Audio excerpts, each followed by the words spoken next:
चिड़िया की बेटी अपनी माँ से खाना मांग रही थी, मगर उसकी माँ के पास अपनी बेटी को देने के लिए कुछ भी ना था।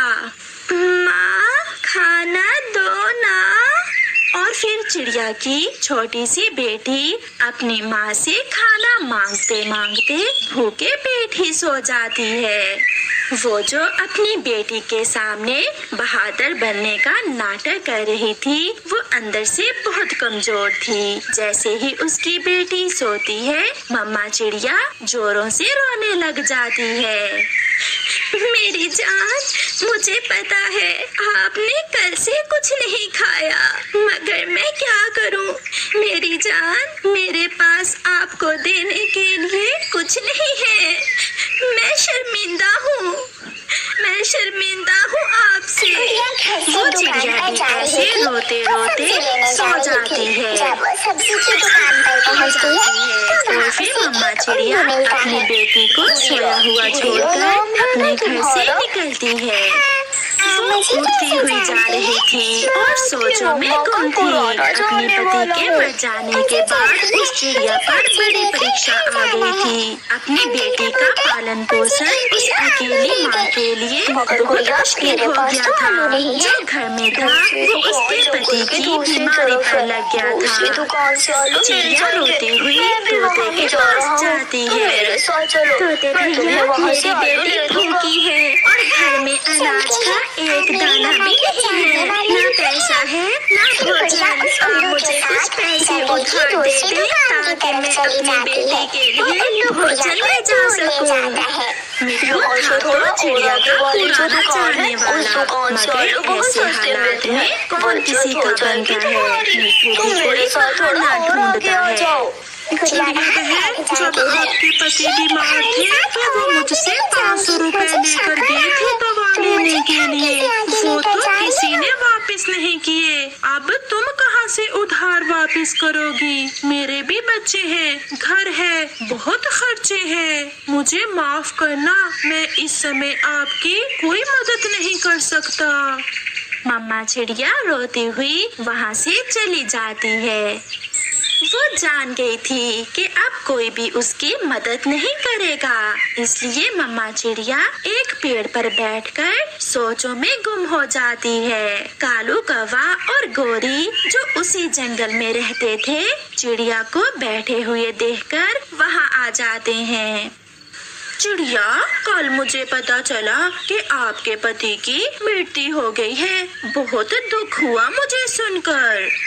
हाँ गोरी बहन, बहुत पैसे लगाए हमने, जो घर में था सब बेचकर लगा दिया, मगर वो ना बचे, खुद तो चले गए और मुझे दुखों में छोड़ गए। हाँ चिड़िया, अकेले जीवन बहुत मुश्किल है। चिड़िया, तुम्हारा तो कोई भाई भी नहीं है। देखो, मैं अपने भाई के घर से आ रही हूँ। मेरे भाई ने मुझे ढेर सारे चावल भी दिए हैं और ये पैसे भी। चिड़िया करती भी तो क्या करती, वो सोचती है कि उन कौवों से कुछ उधार मांग लेती है, मगर वो कौवे वहाँ से चले जाते हैं। शाम होने को थी। मम्मा चिड़िया घर जाने से डर रही थी। वो अपनी बेटी का सामना करने से डर रही थी। फिर जब अंधेरा भरने लगता है तो मम्मा चिड़िया ना चाहते हुए भी अपने घर की तरफ उड़ती है। माँ, आपकी आंखें लाल क्यों हैं? आप रोकर आई हैं ना माँ? माँ, मुझे तो आज भूख नहीं है। मैं आज आपसे खाने को कुछ नहीं मांगूंगी। माँ, मैं सो जाऊंगी। मुझे माफ करना मेरी बेटी, मैं आज फिर आपके लिए कुछ ना ला सकी। मैं बहुत मजबूर हूँ मेरी बेटी, मैं बहुत मजबूर हूँ। मम्मा चिड़िया अपनी बेटी के सामने फूट फूट कर रोने लग जाती है, मगर आज मम्मा चिड़िया की बेटी बहादुर बनने का नाटक कर रही थी। वो अपनी मम्मा को हौसला देती है। मम्मा देखना, जब मैं बड़ी हो जाऊंगी तो ढेर सारे पैसे कमा कर लाऊंगी और फिर हम पेट भर भोजन खाया करेंगे। फिर बातें करते करते गुड़िया सो जाती है। मम्मा चिड़िया जाग रही थी।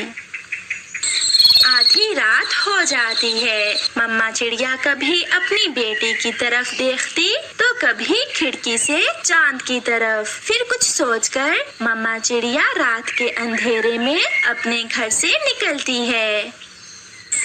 आज मम्मा चिड़िया वो करने जा रही थी जो उसने सारी जिंदगी नहीं किया था। मम्मा चिड़िया अपनी बेटी की भूख से तंग आकर आज चोरी करने जा रही थी। मम्मा चिड़िया कौवों के घर की तरफ जाती है और खिड़की में बैठकर देखती है। कालू कौवा और गोरी कौवी गहरी नींद सो रहे थे। मम्मा चिड़िया आहिस्ता से खिड़की में से कौवों के घर में घुस जाती है। सामने वो थैली एक संदूक के ऊपर पड़ी थी जिसमें वो पैसे थे जिसका गोरी ने आज उसे बताया था। मम्मा चिड़िया जल्दी से वो थैली उठाती है और वहाँ से निकल जाती है। वो अपने मन से बहुत शर्मिंदा थी। जंगल की ताजा हवा लेने के लिए वो एक पेड़ पर बैठ जाती है। पूरा जंगल सोया हुआ था। क्या आप आज मेरी बेटी को चोरी का भोजन खिलाओगी? मैंने सारी जिंदगी अपनी बेटी और परिवार को हराम की कमाई नहीं खिलाई। ना रानो, ना, ऐसा ना करो। चिड़िया के मन में अपने पति का ख्याल आता है और वो चौंक जाती है। वो बहुत तेजी से वापस उड़ती है और वो थैली वापस कौवों के घर में रख देती है और वहाँ से चली जाती है। ये थैली मेरी है। नहीं, ये थैली मेरी है। मैं बड़ा हूँ, मेरा हिस्सा ज्यादा होगा। जंगल के सन्नाटे में शोर सुनकर मम्मा चिड़िया एक पेड़ के पीछे छुप जाती है। उन दोनों उल्लुओं में लड़ाई शुरू हो जाती है। वो एक दूसरे को मारना शुरू कर देते हैं और फिर लड़ते लड़ते वो दोनों गिर जाते हैं और दोनों वहीं मर जाते हैं। मम्मा चिड़िया ये सब देखकर हैरानी से वहाँ आ जाती है। उल्लू मरे पड़े थे और जिस थैले के लिए वो लड़ रहे थे वो बड़े उल्लू के ऊपर पड़ा हुआ था। मम्मा चिड़िया कांपते हुए पंखों के साथ वो थैली उठा लेती है और अपने घर की तरफ उड़ जाती है। घर जाकर मम्मा चिड़िया जैसे ही वो थैली खोलती है तो उसकी आंखें फटी की फटी रह जाती हैं। उस थैली में तो सोना, चांदी और हीरे थे। मम्मा चिड़िया एक नजर अपनी बेटी की तरफ देखती है। शायद भगवान हमें वहाँ से देता है जिसकी हमें उम्मीद भी नहीं होती। मम्मा चिड़िया की आंखें खुशी से रोशन थी और मम्मा चिड़िया सो जाती है। रात गुजर जाती है। मम्मा चिड़िया जल्दी से अपनी बेटी को जगाती है। गुड़िया मेरी जान, ये देखें, ऊपर वाले ने हमारी मदद की है। आप घर में ही रहे, मैं अभी आपके लिए भोजन लेकर आती हूँ। मम्मा, इतना बड़ा खजाना ये कहाँ से मिला आपको? ये सब मैं आपको वापस आकर बताऊंगी।